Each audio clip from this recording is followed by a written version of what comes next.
Now page number 11 and 12। Okay जी, पीछे हम लोगों ने वन का कॉन्सेप्ट बच्चों को दिया था। ठीक है, बच्चों से पूछे वन कैसे लिखा जाता है। ठीक है, वन क्या होता है? वन का मतलब एक। आज हम लोग करेंगे नंबर टू। आज हम लोग क्या करेंगे? Number two. पहले बच्चों से फिंगर से जो है वो नंबर टू पे ट्रेस करवाएंगे। ठीक है, नंबर टू यानी कि दो चीजें। ठीक है, introduction of number 2 asks children to recognize and trace the number, also asks them to color the apples। ठीक है, अब यहाँ पे हमारे पास कौन सा नंबर है? Number two. क्या है ये? टू। वन, उसके बाद टू, वन टू। ठीक है, बेशक यहाँ पे आप लिख भी दें वन वन टू, ताकि बच्चों को आइडिया हो जाए कि हम लोग पीछे वन जो है वो करके आ चुके हैं। वन टू, टू का मतलब दो। ये देखिए यहाँ पे बॉक्स के अंदर, बास्केट के अंदर क्या पड़ा हुआ है? टू एप्पल्स पड़े हुए। कितने एप्पल्स पड़े हुए? टू। One two. कितने एप्पल्स हैं? One two. काउंट करके दिखाएं बच्चों को। One two. कितने एप्पल्स हैं? One two.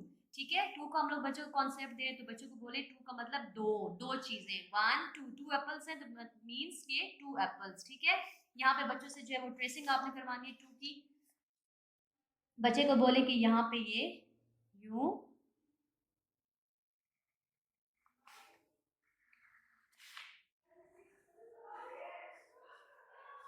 ठीक है, बेशक बच्चों से ट्रेसिंग करवा ले। वैसे स्टेज पे जो है वो ट्रेसिंग का कॉन्सेप्ट नहीं, सिर्फ बच्चों को आप लोगों ने आइडिया बताना है कि टू जो है वो आप लोगों ने किस तरीके से जो है वो लिखना है, और टू जो है वो की शेप उसकी कैसी होती है। और यहाँ पे सिर्फ आप लोगों ने दोनों एप्पल्स पे जो है वो कलर करवाना है, यानी टू एप्पल्स है। वन टू, बच्चों को कॉन्सेप्ट पता चल जाएगा कि टू कितने होते हैं, यानी दो। One two, two apples. कितने एप्पल्स हैं? Two, two apples. ठीक है, इस तरीके से पेज नंबर 12 पे अब आ जाए आप लोग। पेज नंबर 12 पे भी टू का कॉन्सेप्ट दिया हुआ है बच्चों को। बच्चों को बताएं कि पहले वन होता है, वन के बाद टू। वन का मतलब एक, टू का मतलब दो। अब ये देखिए दो बच्चे खड़े हुए हैं यहाँ पे। ठीक है, उनके पास ऑरेंजेस हैं। एक उसने वन जो है उसने एक हैंड में पकड़ा हुआ है, और दूसरा जो है उसने दूसरे हाथ में। बच्चों को बताएं कि वन टू, काउंट करके दिखाएं बच्चों को। वन टू, टू ऑरेंजेस हैं। ठीक है, वन टू, वन टू। कितने ऑरेंजेस हैं? टू। One two. बेशक एक और अपने आसानी के लिए एक और बच्चे के हाथ पे यूं करके पकड़ा दे और बच्चे से पूछे कि ये इसने कितने ऑरेंज पकड़े। ठीक है, वन।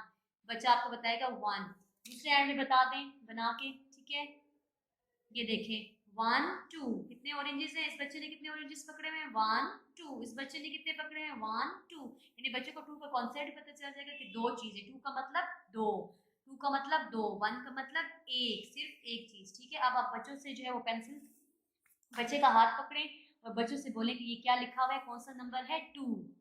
ठीक है, कौन सा नंबर है ये? टू। Number two. क्या है ये? Number to, number two. ठीक है, अब नीचे आ जाते हैं हम इस पे नंबर टू। टू को हम लोगों ने ट्रेस करना है। ठीक है, यहाँ से आपने पेंसिल रखी, आराम आराम से बच्चों का हैंड पकड़े, बच्चों से ट्रेस करवाएं। नंबर टू, क्या है ये? Number two. Two, two, two oranges, two oranges, two, two. बेशक आप लोग अपने सामने जो है दो दो दो कोई भी चीज रख लें, दो पेंसिल्स रख लें। ठीक है, दो रेजर्स रख लें और बच्चों को बताएं जिस तरह की ये दो चीजें हैं। बच्चों को बताएं वन टू, यानी कि दो चीजें हैं। One two. एक रख लें तो बच्चों को बताएं सिर्फ ये एक है, वन। ठीक है, ये टू है, टू का कॉन्सेप्ट लेना तो दो चीजें अपने सामने रख लें। बच्चों को बताएं वन टू, यानी काउंट करके दिखाएं बच्चों के, बच्चों से, बच्चों को बोले कि काउंट करें कितनी है? One two, one two. ठीक है, ताकि बच्चे का जो है वो कॉन्सेप्ट क्लियर हो जाए। ठीक है, पेज नंबर 12 पे आप लोगों ने क्या बच्चों को बताना है? ट्रेसिंग करवानी है बच्चों से टू की, और बच्चों को जो है वो रिकग्नाइज करवाना है कि टू शेप जो है वो कैसे बनती है। ठीक है।